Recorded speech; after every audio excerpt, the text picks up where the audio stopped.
سلام دوستان، امیدوارم که عالی باشید. دوستان توی این ویدیو میخوام بهتون بگم که آیا ارزش خودتون رو میدونید یا نه. متاسفانه توی عصر حاضر اکثر آدم ها ارزش خودشون رو نمیدونن و ما یه سری چیزها رو با یه سری چیزها میفروشیم. بهای رسیدن به خواسته هامون شده فروختن خودمون، فروختن تنمون، روحمون و حتی فروختن آسایش و آرامش که بعد از این اتفاقها میفته. چند وقتی پیش با یه خانومی داشتم صحبت میکردم که میگفت من تازه از یه رابطه اومدم بیرون و سریعا وارد رابطه با یه آدم دیگه شدم. دارم خیانت میکنم، با لذت، با عشق تعریف میکنم. دارم خیانت میکنم، دارم عشق میکنم. عکس میذارم مدام از کارهایی که داریم با این آدم انجام میدیم که اون ببینه بسوزه. و بهش نگاه که کردم گفتم عزیزم شما حالت الان خوبه؟ دیگه شروع کرد به گریه کردن. نه من حالم بده، من اینجوریم، من فلانم. و بچه‌ها ما چی رو در ازای چی رو داریم به چی میدیم؟ طرف به تو خیانت کرد. خیلی از دوستا به جای اینکه بیان به دوستشون کمک کنن، راه درست رو به اون رفیقشون نشون بدن، من نمیفهممشون. میگه خب خیانت کرد، تو هم برو خیانت کن. چه مرد چه زن، هیچ فرقی نمیکنه. بهت دروغ میگه، تو هم دروغ بگو. داره ازت دزدی میکنه، تو هم ازش دزدی کن. اینا رو کی به ما یاد میده؟ این آدمی که چنین مشاوره‌ای داره به ما میده به این فکر نمیکنه که بعد از این چه اتفاق قراره برای اون دوستش بیفته. ما فقط دنبال چزوندن هم دیگه ایم. فقط اینو بچزونم، اونو بچزونم، لجه اینو درارم، لجه اونو درارم. پس کی به خودم برسم؟ پس ارزش من چی شد؟ پس کیه که قدر منو بدونه؟ پس من کیم؟ من کجام؟ من چجوری میتونم رو خودم کار کنم وقتی مدام فکر و ذهن و وجود من برای دیگرانه؟ وقتی مدام این یه مدلشه، مدل بعدیش مدام دارم افراطی به خودم میرسم. مثل اینکه جدیدن ما شده میگن به خود رسیدن یعنی داشتن عملهای افراطی. حتما باید اینجا اونجا فیلر بزنی، ژل بزنی. من دارم اینا رو برای جلب توجه انجام میدم. خیلی میگن برای دل خودم دارم انجام میدم. اوکی، اگر برای دل خودته که اکثر اوقات نیست، خیلی هم خوبه. ولی اگه برای جلب توجه داری انجام میدی، پس کی به خودت میرسی؟ چه ارزشی داره اون آدمی که دور و بر توه؟ اون واقعا بی‌ارزشه. وقتی تو ارزش خودت رو نمیدونی، تو فکر میکنی با یه سری انجام دادن یه سری کارها اون آدم میاد قدر تو رو میدونه. نه عزیز دل من، اینجوری نیست. عصر حاضر، دنیای حاضر، سوشال مدیا دنیایی شده برای خودش. داره به تو یاد میده اگر تو میخوای زیبا باشی باید این شکلی باشی. باید حتما دماغت رو عمل کنی. باید حتما دماغت سربالای اینجوری باشه. لبات باید اینقدر باشه. اینجوری نیست. تو با هر قیافه‌ای که داری زیبایی. میدونی چرا؟ زمانی که تو به ارزش درونی خودت پی ببری، با هر چهره‌ای که داشته باشی میسازی. هر چهره‌ای که داشته باشی رو دوست داری. موهای من فره. تصمیم گرفتم امروز بعد از مدت‌ها برم موهامو صاف کنم. وقتی داشتم به این تغییر نگاه می‌کردم دیدم تغییر اینجوری قشنگه، چون من دوباره میتونم اون فرمو به دست بیارم. بعضی وقتا تنوع دیگه، ما هم خانومیم. ولی اگر میخوای افراطی کاری کنی که اون چهره زیبا، اون نجابتی که تو چهرت هست، اون برق چشات، یعنی واقعا بعضی با یه سری عملیات جراحی کاری میکنن که دیگه اون چهرهشون اصلا از اون زیبایی در میاد. برای کی؟ برای چی؟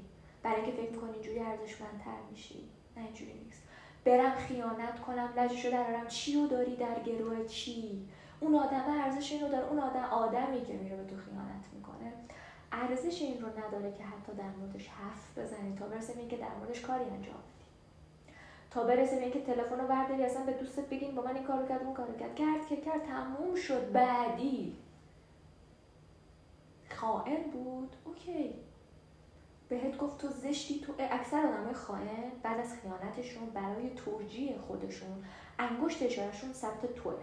تو زشتی، تو چاقی، تو الی، تو بلی، تو فلانی. اینا رو بهت گفته، تو الان واقعا فکر می‌کنی اونجوری هستی. نه تو نیستی. الان وقت لول اپ توه، الان وقت گرو اپ توه، الان وقت بهتر شدن توه. برای اون، برای لج اونو درارم؟ نه، برای خودم. اون دیگه کیه؟ گور بابای اون.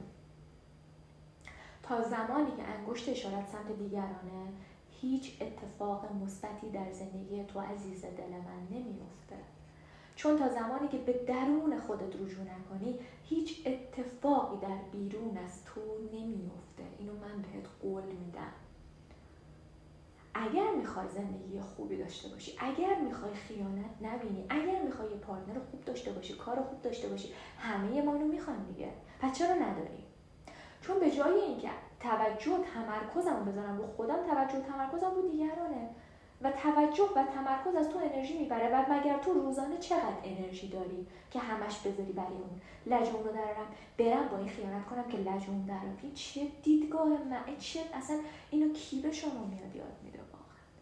اون آدم چه خودش فکر نمیکنه بعدش این خانومی که با من در مورد این مسئله صحبت کرد بچه داشت؟ اون آدمی که میاد این مشاوره میده نمیگه بعدش چه بلایی سر اون بچه طفل معصوم میاد وقتی مادر خیانت دیده و حالا شروع کرده به رابطه داشتن با افراد مکرر واسه اینکه لج اون آدمو در اون بچه چی میشه؟ چی میگیم ما به دیگران؟ آیا فکر میکنیم که بعدش چه اتفاقی، چه عواقبی به حرف من داره؟ بعضی وقتا با یک کلمه گفتن نمیدانم خودتو راحت کن. به نظرت من الان توی این موقعیت چیکار کنم؟ نمیدونم. شاید ازت ناراحت شد چون ما عادت کردیم دیگران همیشه مشاور زندگی ما. نه، اونا چیزی اکثر آدما چیزی نمیدونن. اگر میدونستن زندگی خوشون اون نبود. پس اینقدر از دیگران مشاوره نگیر. حرفاشونو بشنو، با خودت 2 تا 4 تا کن، به وضع زندگیشون هم نگاه کن. اگر دیدی زندگی اوکی داره، اوکی، یعنی اون آدم داره خوب زندگی میکنه. ولی اگه نداره، یعنی خودش تو زندگیش مونده، چجوری میتونه بیاد به تو کمک کنه؟ تو میتونی از این مشاور کمک بگیری، تو میتونی از این روانشناس کمک بگیری، از این تراپیست خوب کمک بگیری، از این کتاب خوب، از این مقاله خوب کمک بگیری. ولی اون دوستی که میاد به تو میگه برو خیانت کن که لجش درات، اون چه جور آدمیه؟ اون اصلا 1 ثانیه من مطمئنم با خودش فکر نکرده که بعد چه چیزی سر این بچه میاد، آینده این بچه چی میشه، آینده رفیق خودم چی میشه وقتی بهش میگم برو مکرر خیانت کن. تاش چی میشه این رفیق من؟ چیزی از روح و جسمش میمونه یا از اینی هم که هست داغون‌تر میشه؟ زمانی که تو زندگی بهای یه چیزی رو با روحت بدی، با جسمت بدی، شادی تو بفروشی که یه چیزی رو به دست بیاری، اون دیگه بهت بر نمیگرده.